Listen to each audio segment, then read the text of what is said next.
I've tried to find the words worthy of this moment in our history. And it's hard. It's hard to talk about this time we're in. It's just difficult. Our government is failing us. A continuation of several centuries long pattern for some, and also a current travesty of its own. It's hard to talk about because feelings are too raw. Our feelings impair our ability to find the words. The words fail me. It feels like the language I use, English, fails to offer adequate words. When I'm asked how I'm doing, often in passing, I really don't want to respond. There isn't a simple or brief way to respond that's honest. And in my mind, I'm thinking, do you really want to know? Words fail me.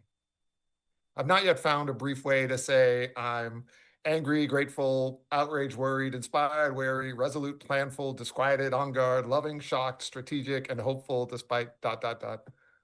There's no brief term that covers it when someone in passing asks how I am.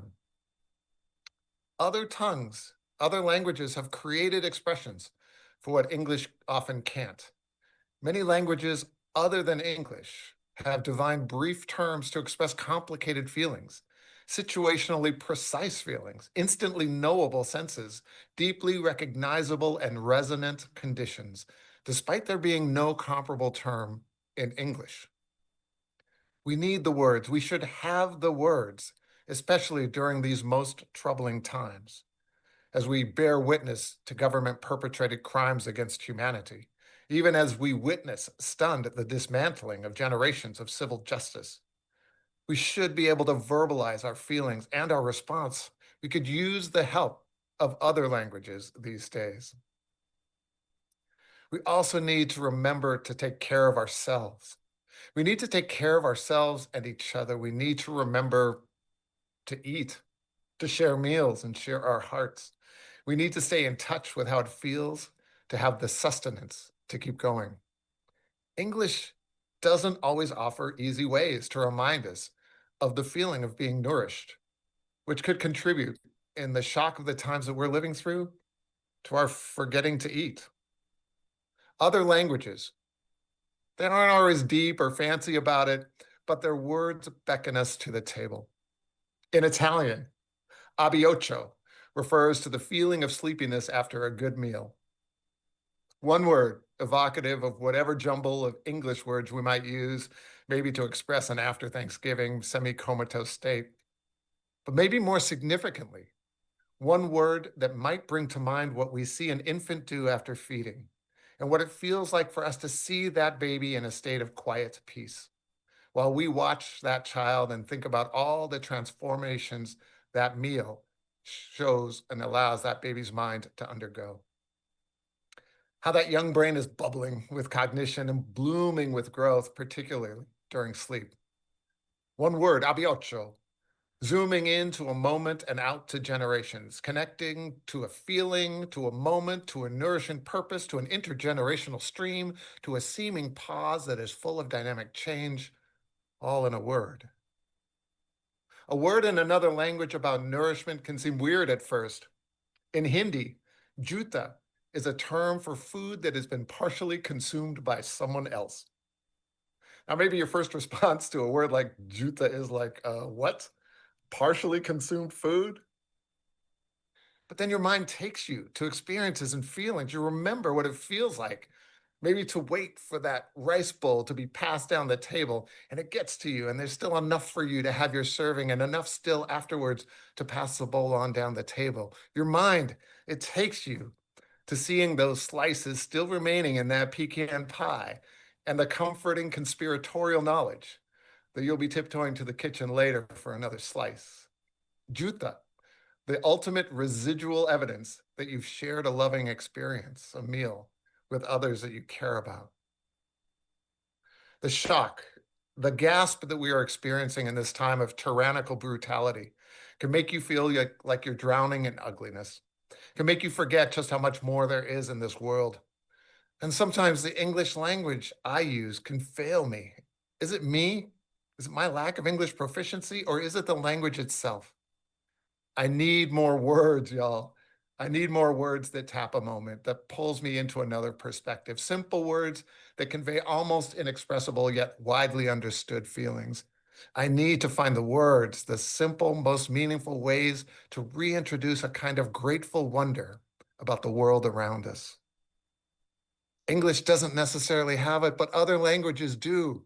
Some of them instantly transport you. In Japanese, komorebi specifically refers to sunlight shining through leaves on branches. One word, komorebi, and your mind goes from thinking about words to seeing an image almost too hard to look at because the sun rays flicker at you through the screens of leaves. An image so beautiful, so natural, something not designated specifically for us, but something we happen upon, find ourselves gifted by the natural forces around us, simple and sublime. Something that feels like we have a right to experience it, like a right that we all have and must protect. An image that conjures up a peaceful presence in a world full of wonderful surprises, part of a private journey, like a discovered moment on a walk. An image in our mind that's actually more like a film sequence, a word, komorebi, so universally experienced that it will remind you that we all are linked together in a shared humanity, even when inhumanity is occurring around us. We need language, y'all, that helps us remember the duality or the multiplicity of things, especially when things seem so unilaterally unhinged right now. We need to note the things like our scale and our valence in this world, how our presence impacts this world. We need to remember how big our impact on the climate is, and also how small we each still are in the context of nature's power. We should remember that with a kind of humbling responsibility and awe. We should remember everything around us is not there for our comfort, and yet we can still regard them appreciatively. In Icelandic, Glugjuvur describes weather that looks nice when you look out a window from indoors, but is pretty insufferable when you actually go outside. Our understanding of our own fragility, human fragility, even in the face of something that seems appealing, that's an important humble for us to hold. It invites us to respect rather than seek to dominate. Glugjuvur, perhaps this word reminds us that everything ain't about us. Maybe a word like that keeps us in mind of the way that we can think we know something, think we want something, think an idea will automatically benefit us, and yet fail to take all the factors into account. How we can be at risk of suffering the consequences of our own hubris, of our anthrocentric view of how the world works. It's helpful to have a word that prompts us to recall. We can see the beauty and abundance around us while also reminding us that this abundance is not just for our selfish and effortless enjoyment. Especially now, we need this language. Being at a loss for words, feeling lost and not having the words. Our language, be it our grasp of language or the limitations of that language, may be unable to convey our experiences or our feelings. Our language remains trapped inside because we are gasping air in our shock without letting air out. And your voice only works when you exhale. In air-trapped muteness, we allow our story to be what someone else says it is. On the other hand, when our voices join with others, a multifarious tale is shared. Diversity of cultures and languages among us help us know us. Other languages, other ways of conveying messages, tap into something we really need right now. Some languages have words that feel both unknowable and yet known in the deepest parts of you. In Japanese, ikigai describes the combination of doing what you love, what you're good at, what you can be compensated for, and what the world needs. One word describing something even more reciprocal than a basic sense of purpose. One word that sees you from the inside, your own motivation, and from the outside, how your contributions are valued. Your joy linked to your ability to make the world a better place. The impulses of energy firing inside your inner circuitry linked up directly to the main server that improves the world. Or something like that. If we only had the words, right? Other languages, they capture this deep link. They find ways with a word to say something like, You are cherished, and at the same time, it's not all about you. Zulu. Zulu used the term Ubuntu to signify the interconnectedness of people. You are only you through your connectedness to other people. When someone in my community here says in English, I see you, they're expressing one bead of this full beaded bracelet that is Ubuntu. I see you. I recognize and acknowledge and appreciate your presence. Now, Ubuntu takes this even deeper. I feel connected to you. I share and appreciate our existence together. And more fundamentally, you would not be, except for the ways everyone else connects to you. You exist in other people's gaze. This is like the ultimate form of adult peekaboo, but with a deeper link than an optic nerve. And we inherently know that those links transcend even life and death. Our English language might not have a word for it, but we know how it is to feel that connection even after someone has passed, or that specific yet universal sense one has when someone is still alive but not present in our lives anymore. It feels deeper than missing someone, but English doesn't offer the word. In Portuguese, saudade refers to a deeply emotional state felt when thinking about someone who is absent. A deeply emotional state, embracing warmth and appreciation and maybe regret and some humor and some poignancy and bitterness and reverie and sadness and something so much more. It's hard to find the words, y'all. Language evades me. Or maybe my language never even offered the vernacular. In especially trying times, it feels hard to find the right terms to describe even the littlest of things. The feelings that come from the simple pleasures, those small and tiny joys. It's hard. It's hard enough to feel that you're even permitted to notice joy these days, not even the tiny sort. And it's made harder when you don't have the words. Some other languages have words that capture those little momentary selfish delights. In Catalan, socarrat is the crunchy bit at the bottom of a rice pan where the rice has slightly burned and stuck to the pan. It turns out many languages have a word for these cherished sticky rice bits. Japanese, Korean, several other languages have a word for it. So there must be something about this little tiny joyful rice encounter, or maybe just something about the general importance of personal moments of joy. The experiences that manage to remind us that we're sensitive organisms that notice things. The situations that remind us we're human, that our lives are made of many moments, some monumental accomplishments, some minor successes, some great disappointments, some minor shortcomings, all making up a compendium of full lives. The little things define us as much as the big things. But sometimes our lack of words, especially in English, makes it hard to notice all that we are. Makes it hard to see the panoply, to lovingly laugh at ourselves in all of our ways. Maybe it feels like too much is at stake for us to laugh at ourselves, or that we can't expose our flaws. But maybe we should. Maybe understanding humanness in ourselves is part of understanding other, the beauty of other. The little things that we might see as flaws that make us human. I'm not sure there are apt words for those in English. In Japanese, tsundoku means buying books without reading them. One word for a very specific snapshot in a life. Simple, kind of funny, real, human, could be anyone, something you alone likely know the truth of. Such a specific context and yet so human.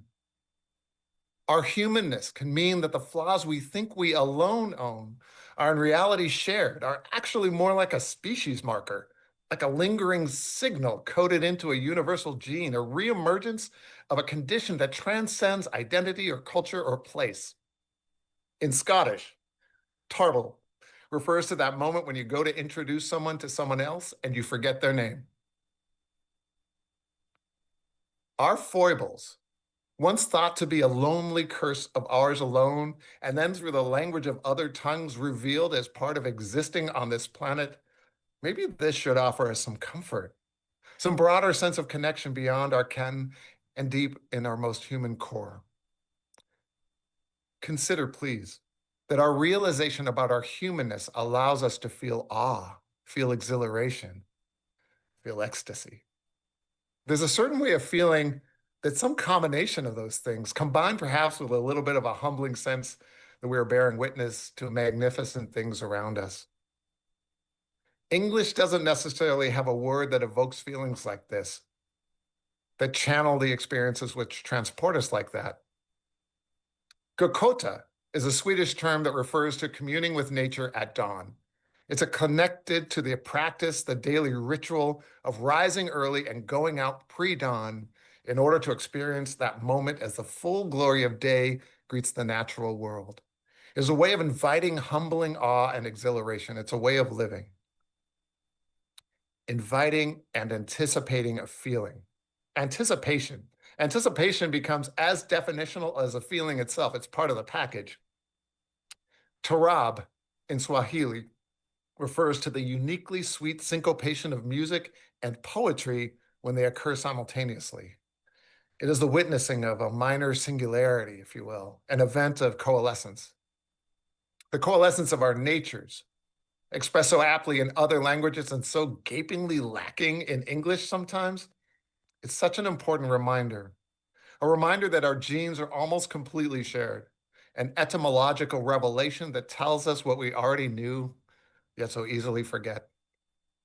We so easily forget that every human shares 99.9% identical genetic material. And this makes our inner and our outer experiences something we actually share. Other languages can be exquisitely good at expressing how genotypically consistent we actually are.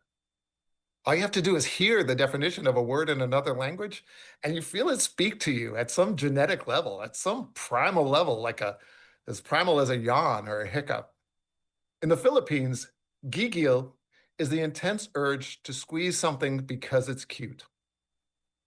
Now, don't lie now. You know you've all felt that urge. It feels so easy for some people to forget or deny how we are all connected across our different expressions of words, of self, of loving, of melanin, of heritage, of beliefs, of identities. We're connected. I think that to some extent, English language can betray us. Yeah, I'm going to say it. English language betrays us, betrays our shared humanity, leaves us inadequate in our endeavors to express shared experiences, and then contributes to our sense of isolation and polarization. It can lead us to justify the most heinous treatment of others by denying hard-won rights, squeezing off access to resources, beating and caging those who are deemed unworthy other, sanctioning at the highest government levels the killing of those who dare to stand for our shared humanity. We deserve better leaders. We deserve better accountability. We deserve just better. A message as important as that deserves the most compelling way to say it, deserves the most powerful invocation from any spoken source. Is there a way for us to narrate our sacred expectations better? In our present day, daily interactions, would it help if there were better words that express the whole of us? How much we belong to each other? In Spanish, our pertenencia.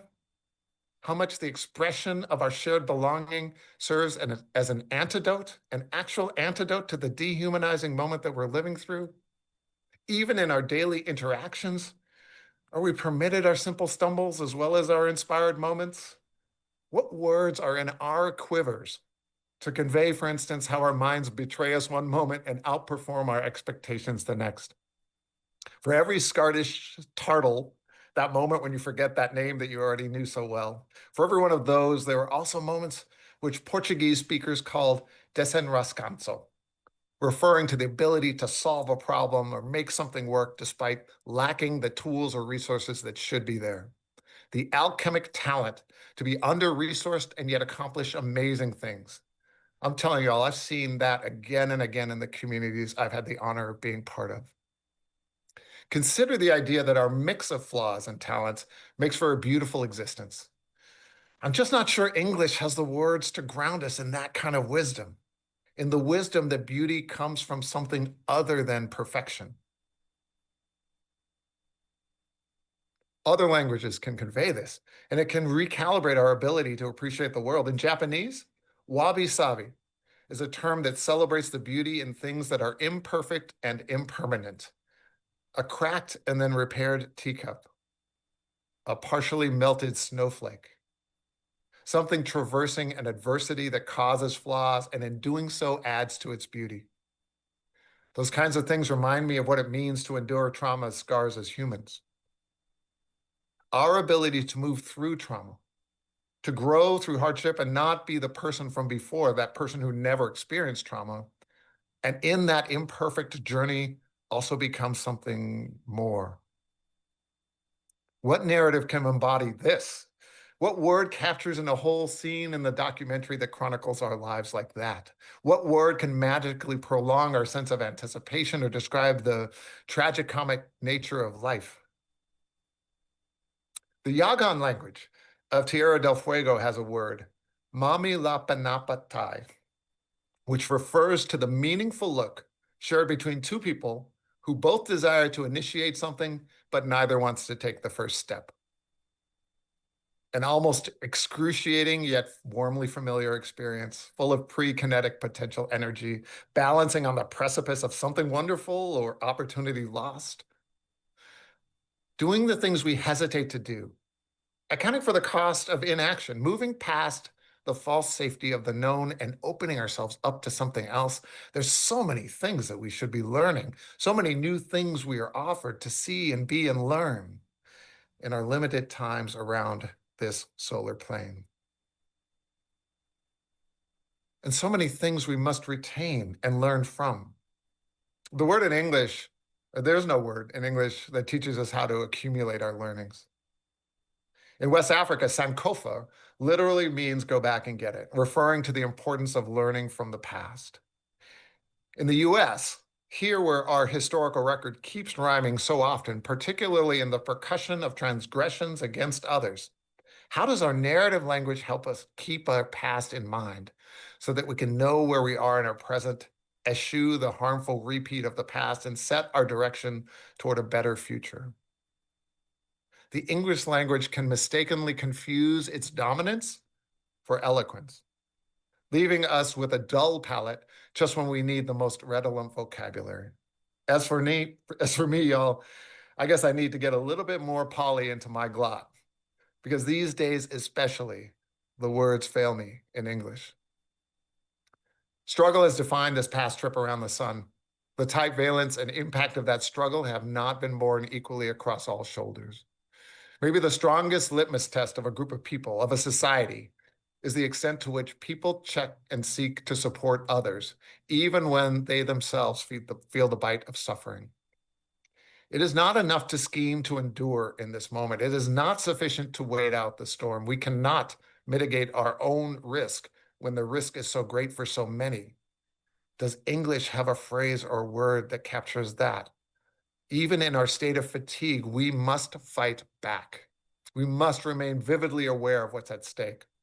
I'm certain a year ago, in the early part of 2025, I was not the only person who kept pondering the poem First They Came, penned after World War II by Martin Niemöller.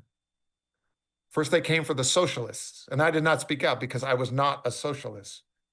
Then they came for the trade unionists, and I did not speak out because I was not a trade unionist. Then they came for the Jews, and I did not speak out because I was not a Jew. Then they came for me, and there was no one left to speak for me. If Sankofa guides us, we would recognize this refrain. What narrative strategy in English would halt its progression? Is it a victory to maneuver such that a tyrant overlooks you? And please remember that while we are searching for our own words, a thunderous silence will mark the unheard voices of those who have been chained, expelled, erased. When we find our voices, they must convey our deep sense of kadarin for all lives. The Somali term kadarin refers to holding someone in high regard, honoring them and valuing their life. This regard goes beyond appreciation and comes really close to reverence. No equivalent English term really captures it. And no amount of fear or bullying can force a sense of kadarin. The past year has been marked by the imposition of fear. Fear is a potent, but is also unsustainable force. Fear is a cancer which ultimately destroys its host. This is cold comfort, I know. The catastrophic harm has already been done, and we need to resist any more harm. We need to resist our resistance. Our resistance is beautiful. And it comes from an unshakable sense of humanity and compassion. Even as the ground is being seismically shifted beneath us, the things we believe in cannot be uprooted by the tiny, shaky hands of a tyrant. We must be advancing our values, especially on these rainy days. The things that we believed in when it felt like there were more possibilities, when there was less suppression, at least for some of you all, must continue to be the things we believe in when suppression is amplified. If we believed in the power of imagination and creativity and prevention back then on those sunnier days, then surely it is an even more important thing to invest in during gray days of struggle and fear. If we believed in the value of diverse voices leading to better organizations, better leadership tables, better hive minds, then this should be an even stronger priority now when the obstacles to doing good work are even greater. If we believed that communities have always known best, then that must be even truer today. Part of the work for us in this moment is to see beyond this moment and remain connected to our better selves. The beliefs we cultivated in previous times were designed to retain our humanity through times like these. We can be smart and tenacious and powerfully galvanized and effective in our counter strategies.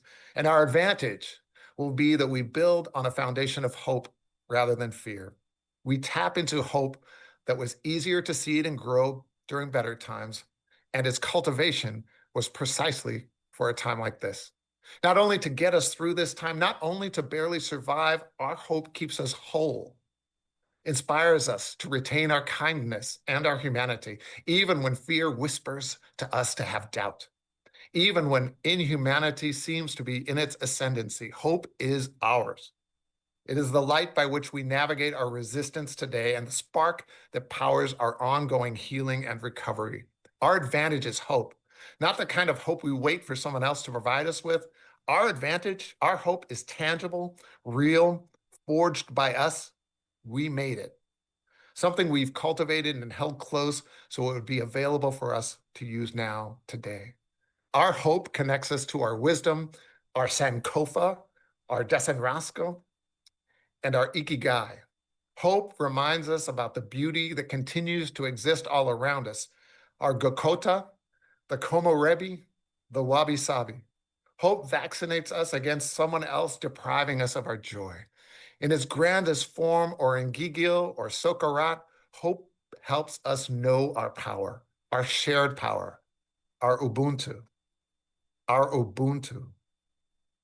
Hope gives us permission to be good to ourselves. Our stumbles, the time we take to replenish, those are okay because we know what we're struggling against. And hope gives us a telescoping view to the future. We add meaning to our purpose because we know what we're fighting for. It's all a lot. It's complicated. But as you probably know, no matter how soothing a simpler message might seem, hard times are not resolved by easy answers. It is in the harder to translate places that we must seek to lift our voices and have our power be truly known. It can be hard to find the words. I mean, you can see how I'm struggling. I don't know, maybe some of you are too. By Katarine, if you do choose to tell me how you are today, what you care about, and how you feel, I will make space to fully listen. I will take the time, and you can take the time that you need to find the words that work for you. Say what you need to say. Say what you want to say. Speak from your heart, from your soul, from that 99.9% that links us all. Find your words. Our ancestors and our young people are watching, are listening. Find your words. We will hear them, and they will help reshape our reality. Thank you all.